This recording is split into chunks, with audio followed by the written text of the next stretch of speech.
This now for our World Around Us special on the 25th anniversary of the Brisbane Floods. It looks like a good one. Till tomorrow night, good night.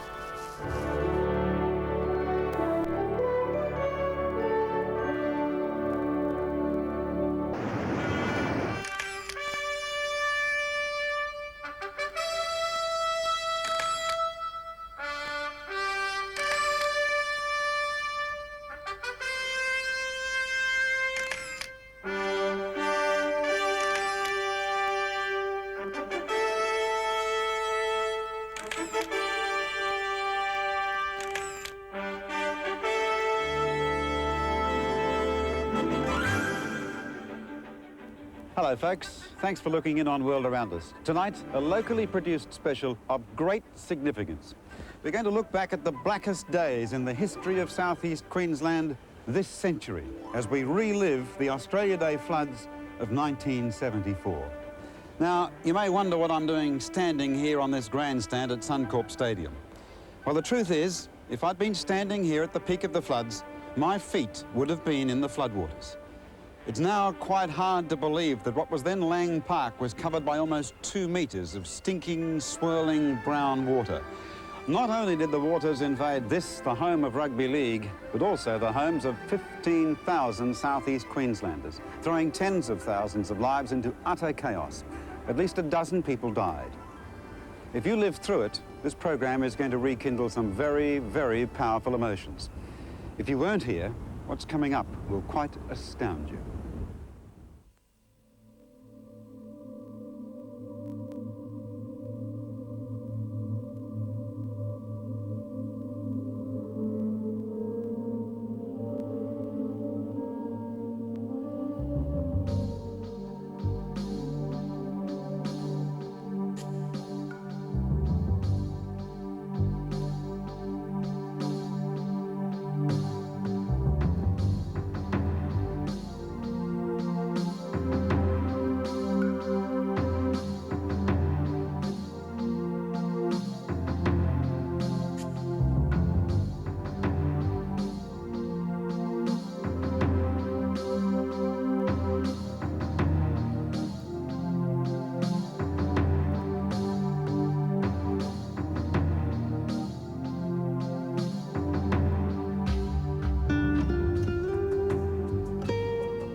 1974 was the year the River City became the City in the River.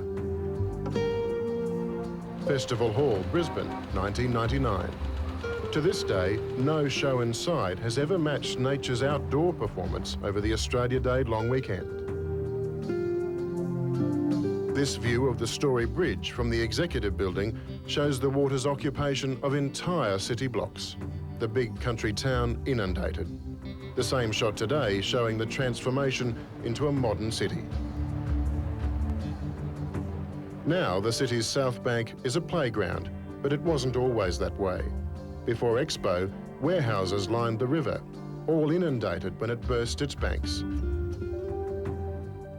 Millions of litres of water on the move underneath Victoria Bridge, flowing through South Brisbane, where today the State Library and Museum stand. No matter which bank you viewed it from, the Brisbane River was impressive and its power awesome. In Ipswich, 41 homes were washed away, the worst, Sydney Street, Brazil. It started with one house washed off its stumps, then the next and the next.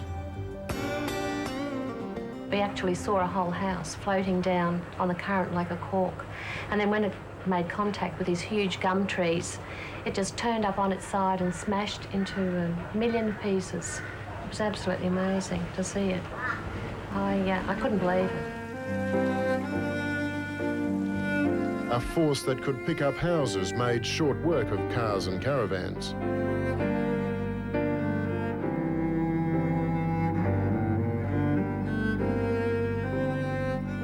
At Gales, 100 vans disappeared in the early hours of Australia Day, smashed up against bridges and trees.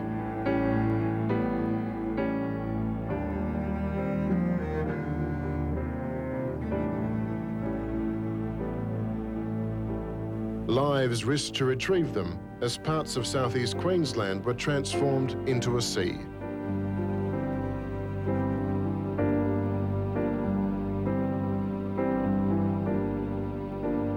There was a policeman in the boat with me and he said, see out there, and we just saw out there, it was like looking across Moreton Bay, and he said, your house is over there somewhere, under that.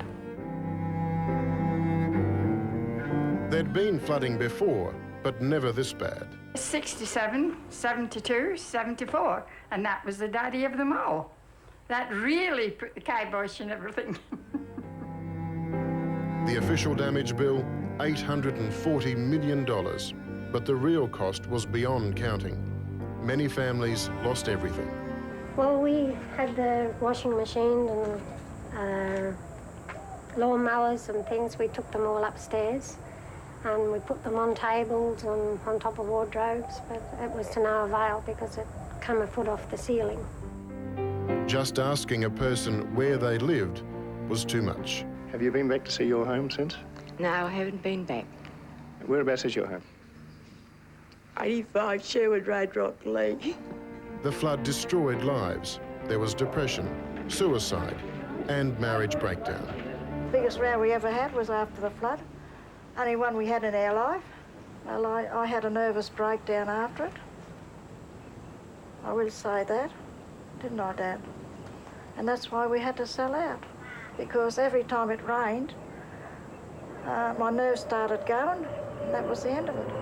I guess anybody who lived in those days and lived through those floods, they would never forget it, because they suffered great loss and great danger and many heartrending stories that we all heard from people who more or less lost everything and would have to start all over again.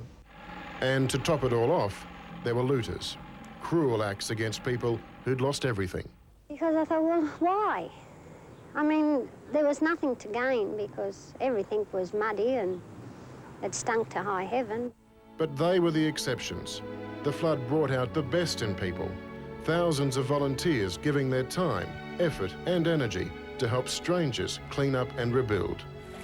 It was the most remarkable humanitarian effort I think Brisbane has ever turned on.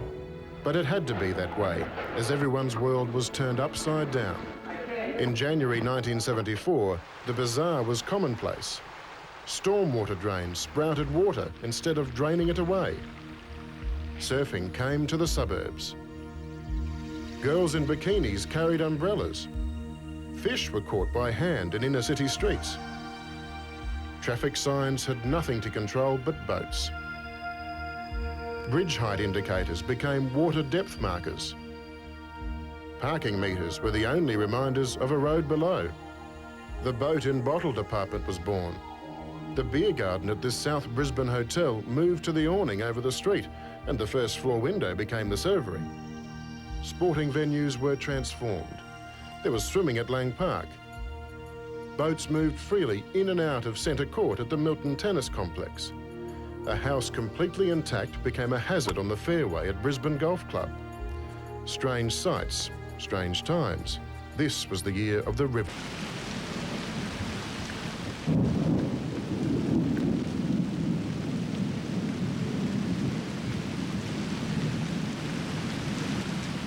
January 1974. The Sunshine State was already saturated before the start of the Australia Day long weekend. By late January, every Queensland river was in flood, bar one. And then the start of a bizarre weather sequence. On Monday, January the 21st, a weak low formed off North Queensland. It moved south and on Wednesday became Cyclone Wanda. Its winds weren't strong, but it brought drenching rain as it crossed the coast on Thursday night. And it had an unusual effect, dragging the tropical monsoon all the way to Brisbane. The stage was set for Queensland's biggest natural disaster this century.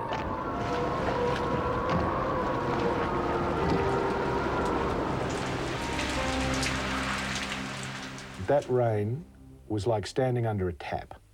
It was just so strong you wouldn't believe it. Days and days of rain with some very heavy periods of rainfall over a short period. The creeks could not cope. As commuters were fighting their way through Friday peak hour traffic, the normally sedate waterways erupted. Flash flooding along Enoggera Creek and Kedron Brook forced evacuations. It happened again on Friday night around midnight. Rising so quickly, 70-year-old Mrs. Quinn Smith only had time to climb into her roof, stuck there until rescued on Saturday morning. Now, what exactly did you have on the property here at the back? I had a garage here, our 4 mini cars, because we had the 4 minis in. I used to take PMG boys in as board, as you know. The creeks inundated the streets for the third time on Saturday night. But even at this stage, it was still unthinkable that the Brisbane River could do the same. But it had before, in 1893, a flood which filled the city. And by Saturday night, Australia Day, it was threatening to do it again.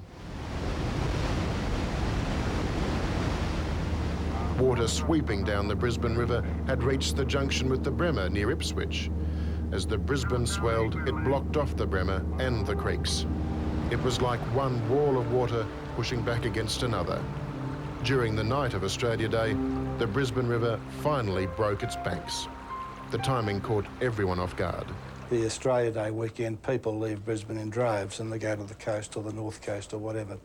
So when the flooding really got going, there were a lot of people that couldn't return to their homes. They were isolated either on the Gold Coast or the Sunshine Coast. There were all sorts of complications. People in various government departments that were needed during the weekend probably were away. So it was a massive disruption in the whole weekend. At police headquarters, the phones were running off the hook with pleas for help. But the force's 2 rescue boats had blown up on the eve of the disaster. Not the ideal situation. Very embarrassing at the time, actually, it was for us. We were very frustrated. So. And with their headquarters underneath the Story Bridge, it wasn't long before they really were the water police. Our water police station was flooded at the same stage, and they decided, they didn't know how high it was coming up, so they got one of our 13-foot aluminium dinghies, brought it inside the station and put all the files and records in the dinghy. And at the same time, the sergeant ended up getting in the dinghy at one stage when the water got deeper, and he put the telephone in with him. He was floating around the office coordinating other searches with inside the police station, so that was really a sight to see. After 26 years on the river, Sergeant Dick Bartley is convinced the boaties of Brisbane saved the people of Brisbane. Regular guys, Mr. and Mrs. Smith, with their boat. So I've got a ski boat here, can I help? We'll launch it and away they'd go. They'd come up to houses, help people, remove people, and everyone just helped. The funny part about it, the whole of Brisbane turned out. Everybody did their own, each area had its own coast guard, if you know what I mean, because there's people turning up in all areas with boats saying, can I help? And between the local police and there, that's how it all happened. People were getting in, doing the job, even without us going through us. So it actually worked out. It was the greatest thing to see, to have the boaties turn out and do their job.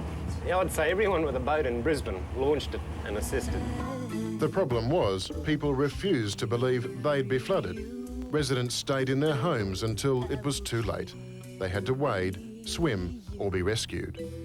When the water's too high, when the water's too high, I will carry you, I will carry you, I will carry you, I will carry you, when the water's too high, I will carry you. But the water did claim lives. The first to die, a 2-year-old boy, washed from his parents' arms after their car was swept into a creek at Inala. 2 soldiers were electrocuted when their amphibious craft struck a power line on Moggle Road. Others died of heart attack from the shock. Rescues were now taking place across the southeast.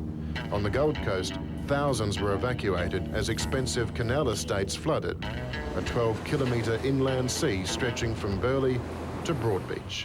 It's widespread. We're doing what we can. You know, yesterday we had to shift 600 people out of Normanton alone in one place. Naval had all their homes inundated with water and so on. No one saw more of the disaster than Sir Joe Bjelke-Petersen. And everywhere we flew in Queensland, all you could see was water, water, water, more water. It extended from hundreds of miles, as I said, right up to the Gulf of Carpentaria, right up the peninsula. Everywhere you went, there was huge floods and houses underwater, people isolated. The river's rage was in full swing.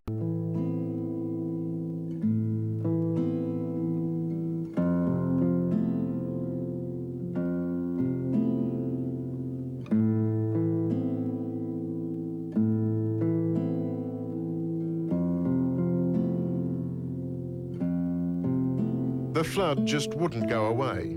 Even after the rain stopped, water continued flowing into the suburbs and city. Areas considered supremely safe were underwater. Thousands were sheltering in halls and churches. How they stayed here under the conditions they have with their bunks touching one another, foot and head, I'll never know. But downriver, disasters you only see in the movies were brewing.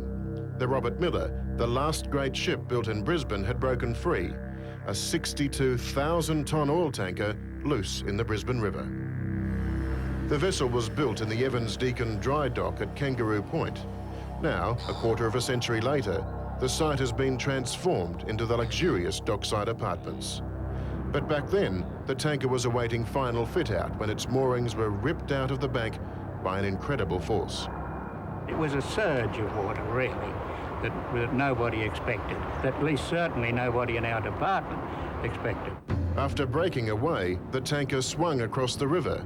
Residents in units on the opposite bank feared they'd be wiped out. The stern of the ship was only about 10 metres away from the river bank.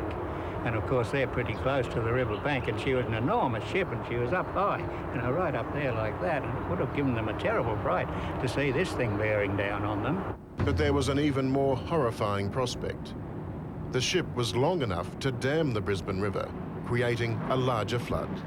She would have grounded fore and aft and probably broken her back, and no doubt caused more, served as a sort of a dam and caused a bit more flooding in the local areas. Would have been very serious. A fleet of tugs and the ship's anchor halted its drift. But then the Moreton Lighthouse tender ran into the Robert Miller's anchor line, threatening to set it free again. First mate Matthew Carroll risked his life on a rope ladder to untangle the chain. He's been slipping to and fro, running like a pendulum, and at any stage, something nasty could happen. There's no two ways about it. He's got more guts than it takes. He succeeded. Unhooked, the Cape Moreton powered away. That drama under control, attention turned upriver to the Centenary Bridge next to the heavily flooded suburb of Jindalee. The Koala, an out-of-control gravel barge, had wedged underneath the bridge. Other barges were ordered to bolster the bridge against the force. The Koala had already smashed part of the bridge and was lifting the road. He was wedged underneath, and if the water had risen much more, of course, it would have buckled the bridge altogether, so the only thing to do, of course, was to sink it, which they did. But that was no easy task. 4 times, divers had to fit explosives to the hull. Eventually, she was sunk, the damaged bridge saved. By this time, pictures of the Queensland disaster were being shown around Australia and the world. But in 1974, all television footage was black and white. Here at Kedron Park is the same sad, familiar scene of devastation. Many of the people here are retired pensioners who've spent all their life savings on improving their lives generally and providing for the future. Colour television was still a year away. A Milton film production company did shoot in colour, but the most revealing pictures have been hidden for a quarter of a century. Nobody's seen these films yet. You will be the first one who has seen it. Eric Gaylor was a Channel 7 cameraman, but he also worked for Cinesound Movietone newsreels. Eric filmed the floods, but Cinesound Movietone ceased production soon after and never bought the film. And I've been looking everywhere. And you think I could find it? It was gone, yeah? 20 years later, a parcel arrived from Germany. Eric had left the film in a German cellar while trying to sell the shots to a foreign filmmaker. These films, see, they have never been opened. Never been opened since the last 25 years. See? All rusty cans, deteriorated almost. But we have a look how the film is looking.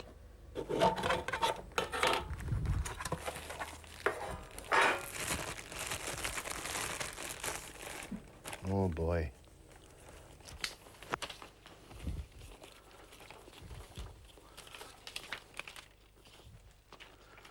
Oh, what? It's perfect. It's perfect.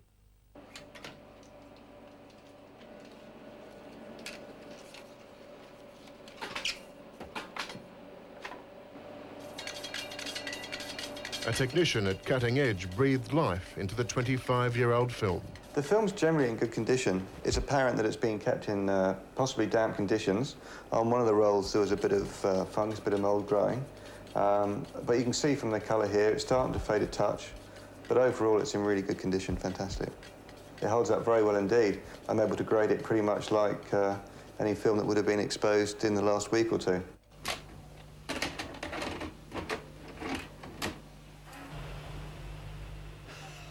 I don't believe it. After 25 years, I don't believe it. I never thought I might see this stuff. I never thought it. While other cameramen shot from the comfort of a boat, Eric was chest deep in water. Oh, the water was about here, I would say, if I remember, yeah? And I had the tripod sitting in that water there, yeah? With the camera sitting on top, and the battery pack, yeah, which was usually hanging on the tripod, yeah? I had to strap it around myself, you see, that I had power for this camera to run, yeah? I could not believe that a disaster like this can happen here in a million town of people of Brisbane. It was so sad that it is undescribable in words. Instead, Eric's pictures forever capture the city's battle with...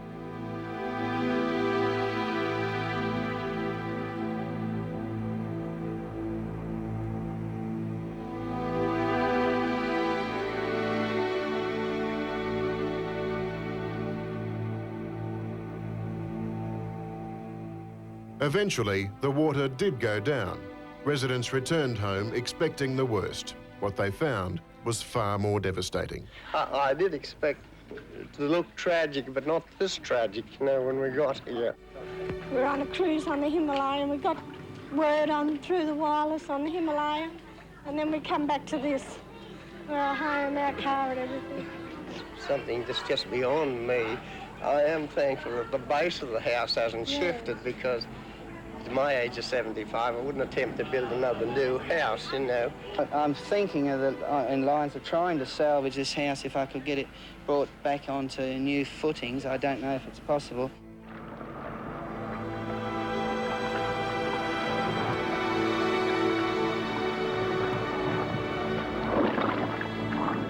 Streets of ruin and metres of mud. I believe all the walls are going to be knocked out of the house, all the walls and the ceilings, and that's about $3,000 there. Do you think you'll ever be able to get all the mud out? Oh, if you could see where the mud went and where it, oh, it's... No, look, I think I've even got mud in me. That's honest, that's just how I feel.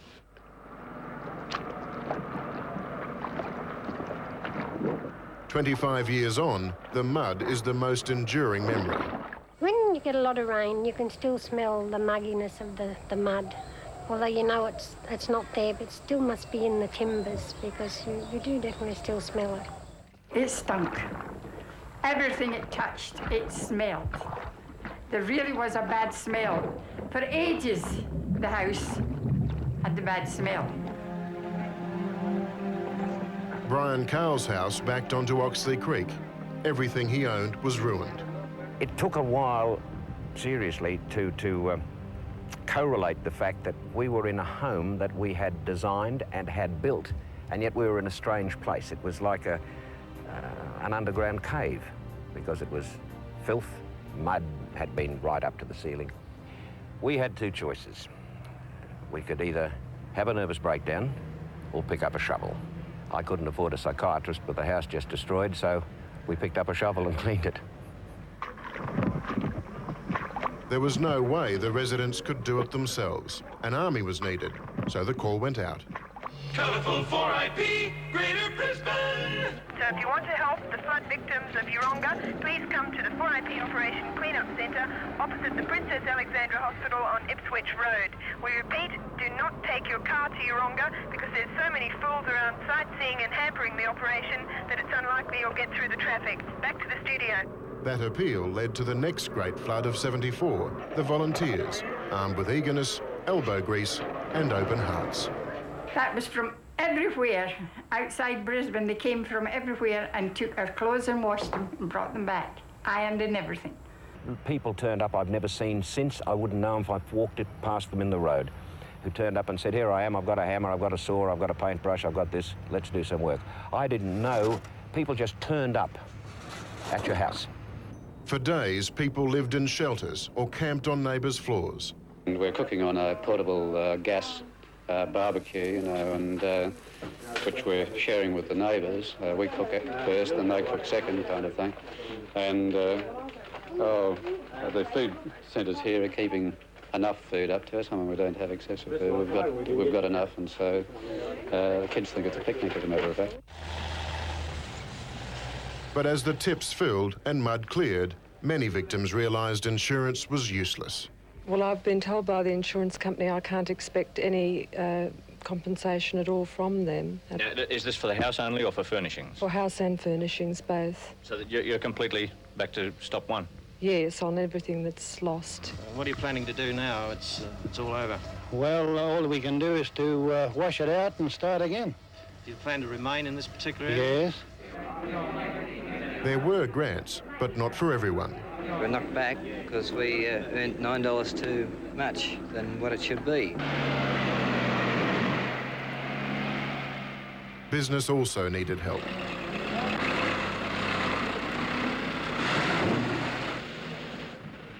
The Paul's milk factory at South Brisbane was a mess. The mail centre was afloat. Inside Toombul shopping centre, everything was wet. Hundreds of small businesses were also ruined. And before trading could resume, the river's legacy had to be shovelled out. And that meant food shortages. Rockley Markets opened a temporary area on high ground to resume trading in fresh fruit.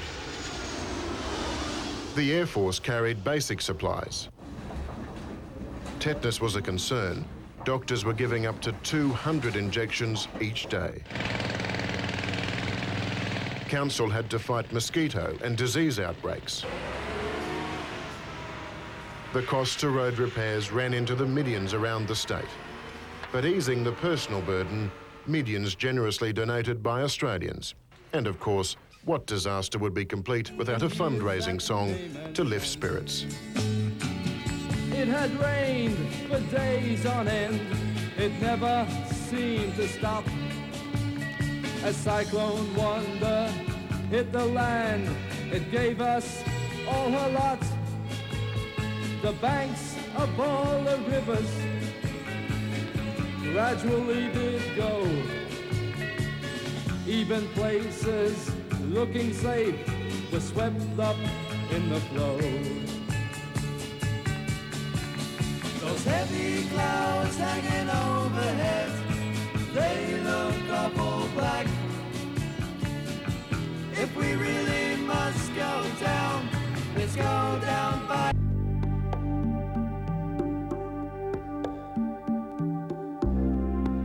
The Park Royal Hotel was isolated during the '74 flood.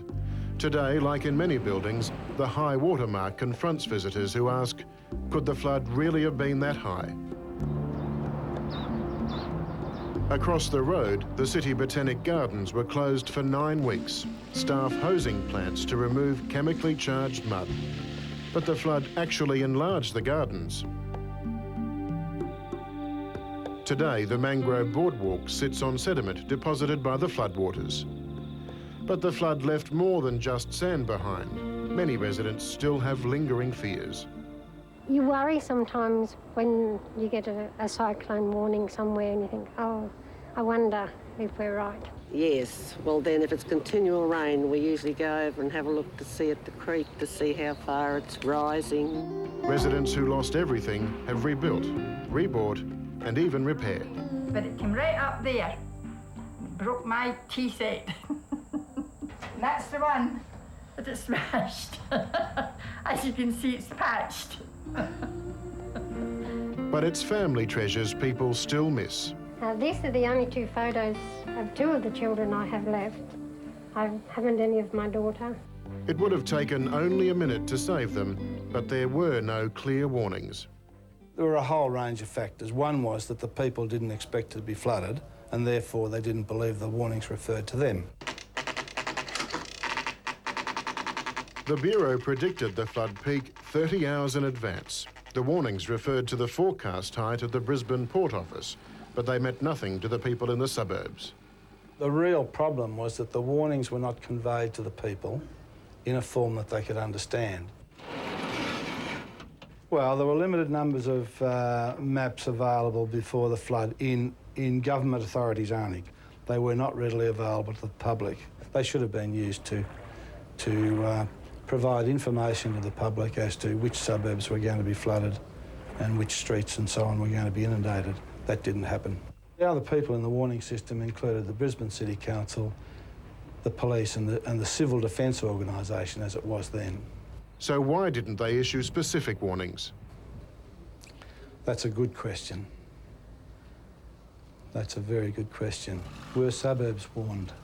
I don't even know that suburbs were warned, when it was fairly obvious that some suburbs were going to go underwater. The warnings would not have stopped the water, but people would have saved what mattered. And it certainly would have helped people to put their irreplaceable possessions into a motor car and leave.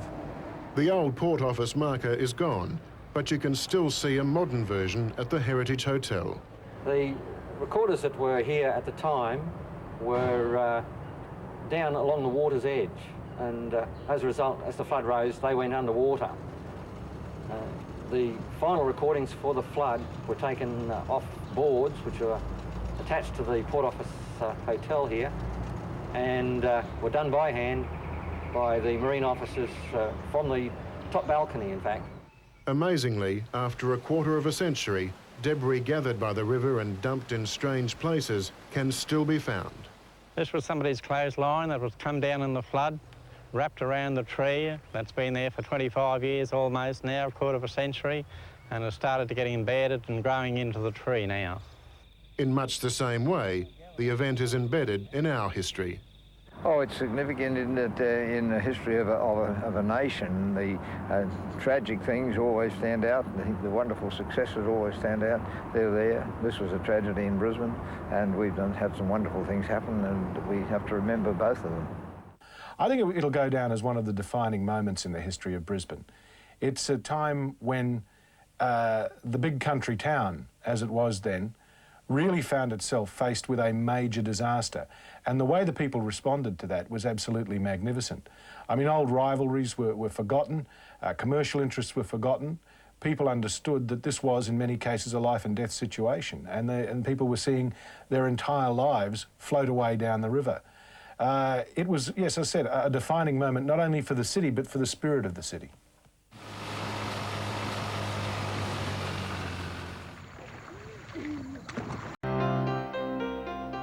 Those who experienced the 1974 flood say it was the worst in living memory.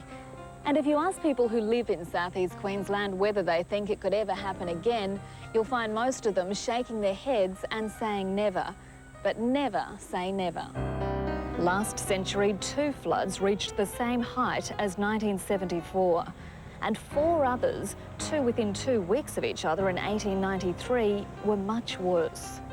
In those days, many grand old houses and churches were built on hills, well out of the reach of floodwaters. Divine inspiration or a genuine understanding of the Brisbane River system and how Mother Nature could turn it upside down in hours.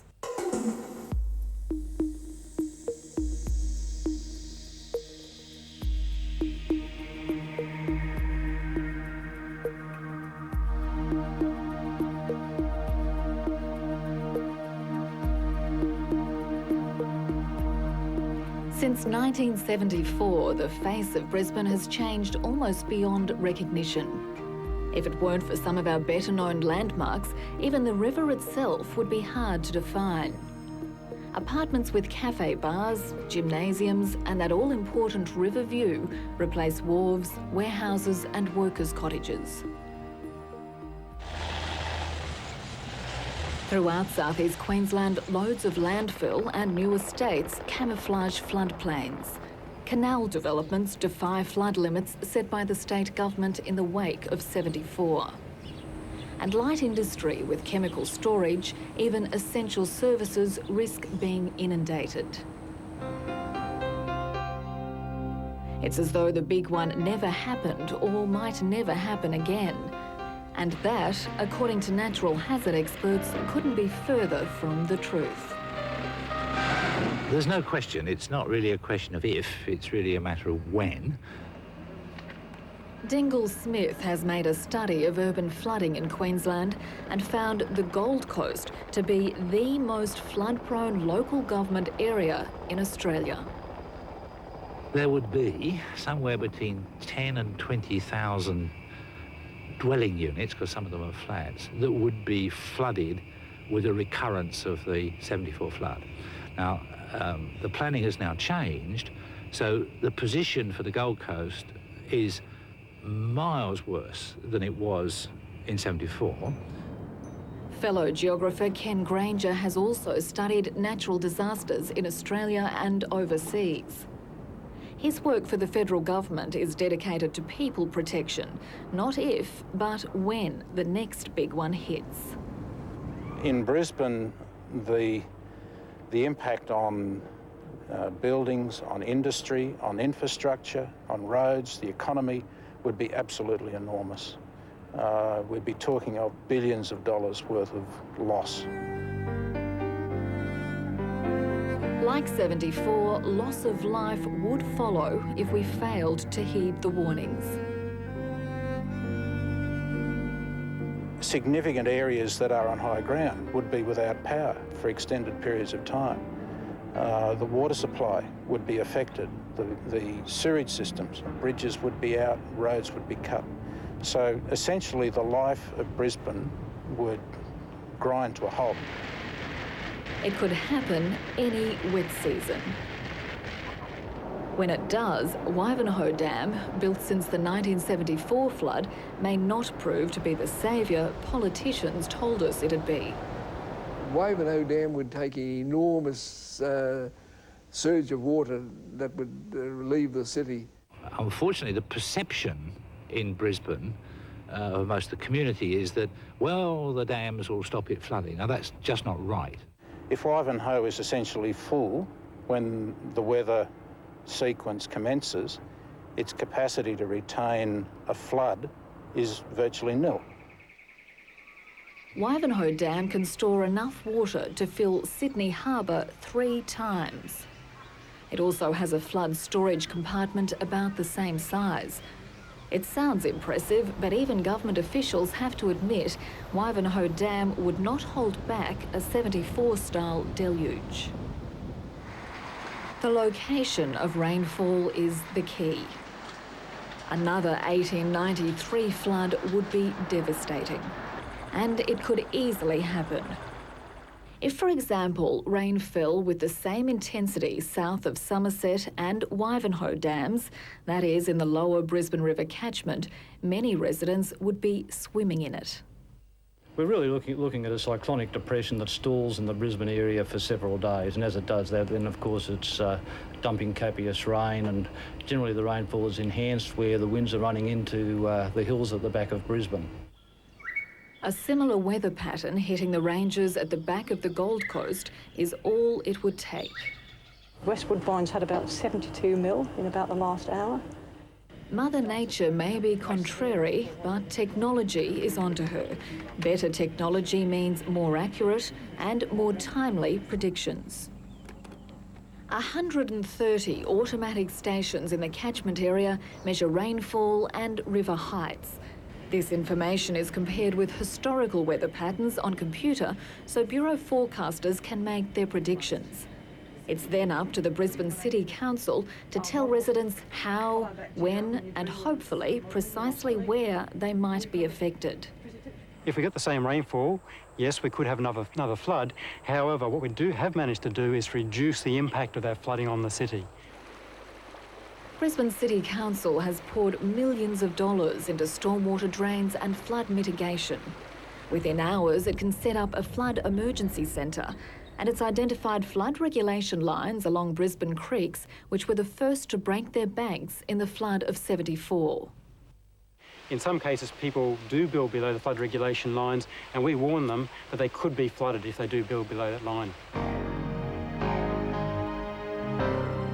There will still be very big floods in the future. It mightn't be in my lifetime, but it might be in yours.